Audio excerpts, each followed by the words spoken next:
good morning, and happy Tuesday. So we're going to jump right in because my video time on TikTok has to be less than 10 minutes. So we're going to talk about the death of Jezebel. And if you go back to previous recordings of our Bible stories, you'll hear me talk about Jezebel a lot. So now Jezebel is getting ready to die. Just so you'll know that Jezebel, her father was King Ethbaal, Ethbaal, King Ethbaal. And he was the king of a Phoenician city called the state of Tyre. Okay, so that's a little background on her. And then she also was married to King Ahab.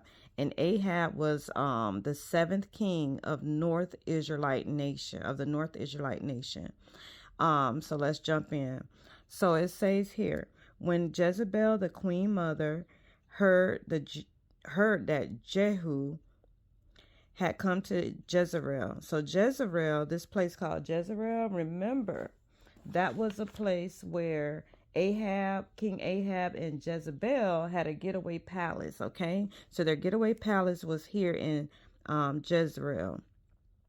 So she painted her eyelids and fixed her hair and sat at a window.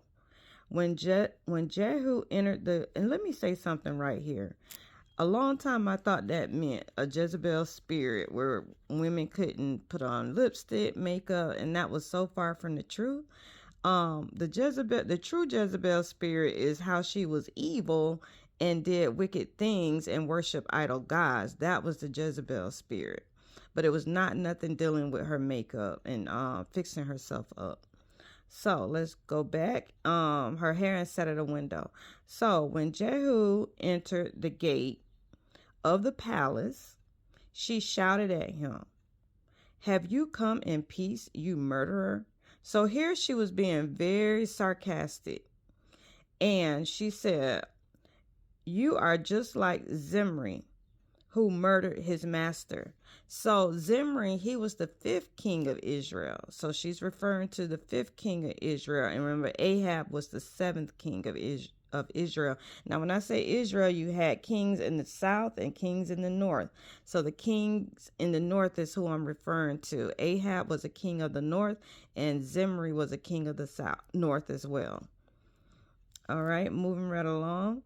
And looked up, okay, we're on verse 32. First, I'm sorry, I didn't give y'all my scripture reference today. 2 Kings 10 chapter, and we're going to be going verse 30 all the way down to verse 37. So now we're on verse 32. Jehu looked up and saw her at the window and shouted, "Who is on my side?"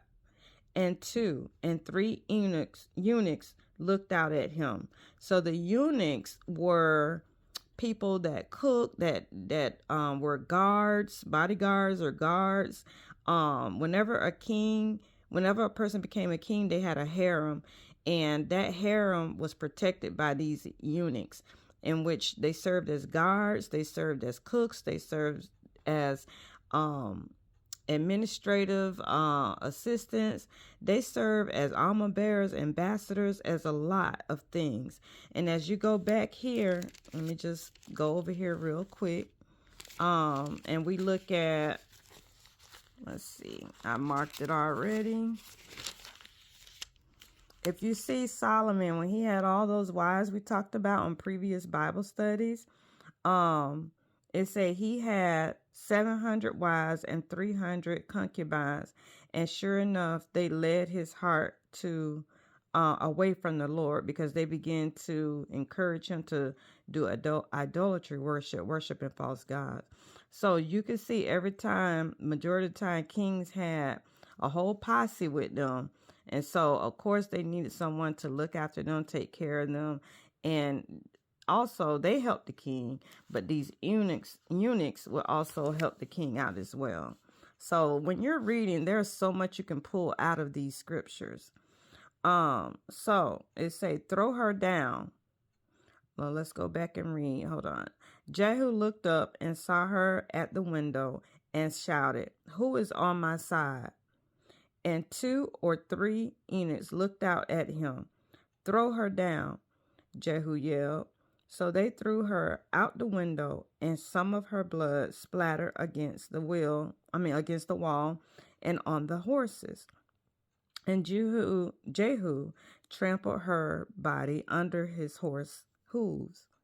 Then Jehu went into the palace and ate and drank. Afterwards, he said, "Someone go and bury this cursed woman." Because Jezebel was off the chain, y'all. For she is the daughter of a king. But when they went out to bury her, they found only her skull, her feet, and her hands.